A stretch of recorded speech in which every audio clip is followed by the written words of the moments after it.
Hello and welcome back to another test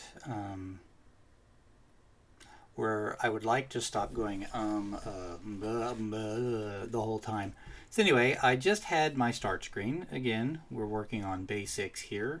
I'm going to move to the shared screen, which is now showing the basics of this project.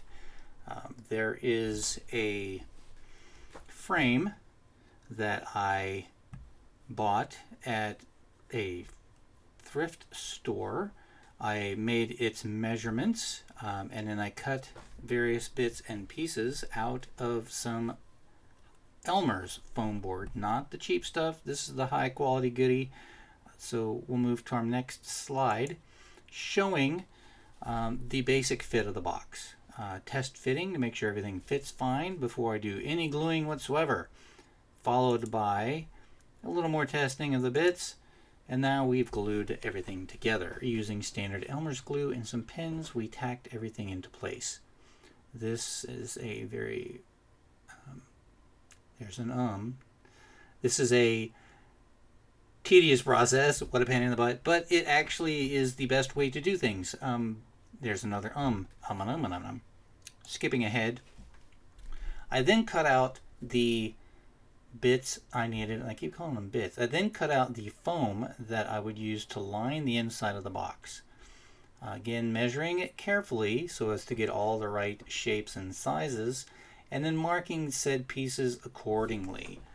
The strips here are wall sections. This is a floor section and another floor section, and we are going to texture everything after basically cutting the lines in with an X-Acto knife and then broadening those lines with a pencil.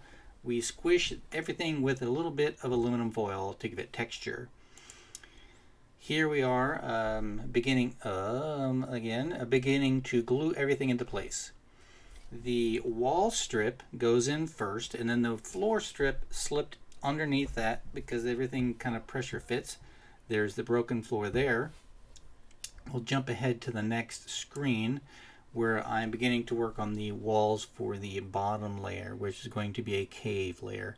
Here again are some cut to proper height and width pieces of foam that I then cut into with my knife.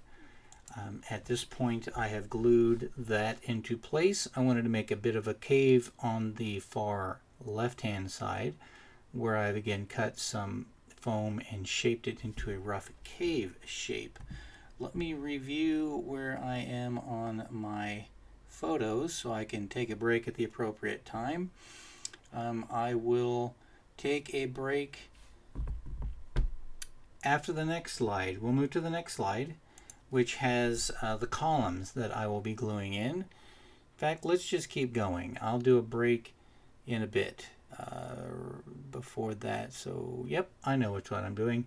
These are columns, again, just basic, simple bits of bits. Again, the tendency to say the word bits. Simply cut chunks of XPS foam.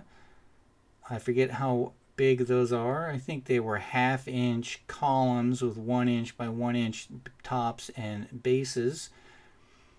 I tampered the edges of the bases with a knife. The columns themselves are a nice fixed square glued together with simple white glue, Elmer's glue.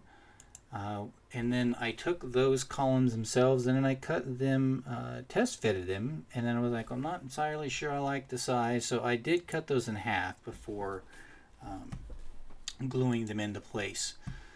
But the next slide, which I went to, here I have begun to apply offcuts, chunks of XPS foam to create the various rocks and to blend things together. Let's see what we've got here. We'll jump ahead. I'm getting ahead of myself here. I'm going to take a short break just because. But as you can see, the base has all those little bits of rock put in, and then I glued in some, here, let's zoom in a bit here. More rock to blend everything together, and then I went through and applied some white glue and sprinkled some sand in places to give it additional texture. So once we start painting, things will get crazy cool. Here we have the base coat in black and Mod Podge paint, Mod Podge and black paint mixed together, and then I've started to hit it with some, again, that pewter gray. I'm going to take a break now. I'll be back with you momentarily.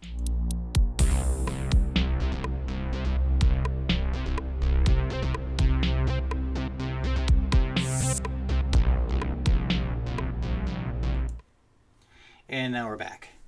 Here is some additional painting, and there's an there.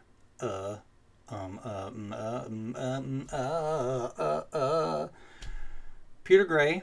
These are my standard colors for when I'm doing stone and brickwork. Pewter gray and apparently nutmeg.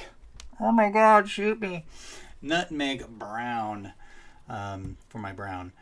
I have base coated that all there. Let's move to the next slide. Have a look. Whoa, looky there. We got some dry brush coming in. I'm pretty sure that is a just a plain gray, maybe even a dolphin gray. It's definitely not white. I don't generally use white. Now this is me gluing the whole thing together with the frame. And then that is the finished product. Not everything is covered in the steps here. The door itself, again, is a bit of XPS foam, cut very thin with some cardstock glued to it to create the bands, a little bead for the handle. The frame around the door is, again, XPS foam. And as you can see there on the bottom, the base was coated in black Mod Podge, and then we added brown, the nutmeg brown, and then I dry brushed it with some color, probably the same light gray that I colored the rest of it with. I don't think I ever put a black wash on this, and I believe that is my last photo. So I do appreciate you coming for this. We'll have a good night and see you next time.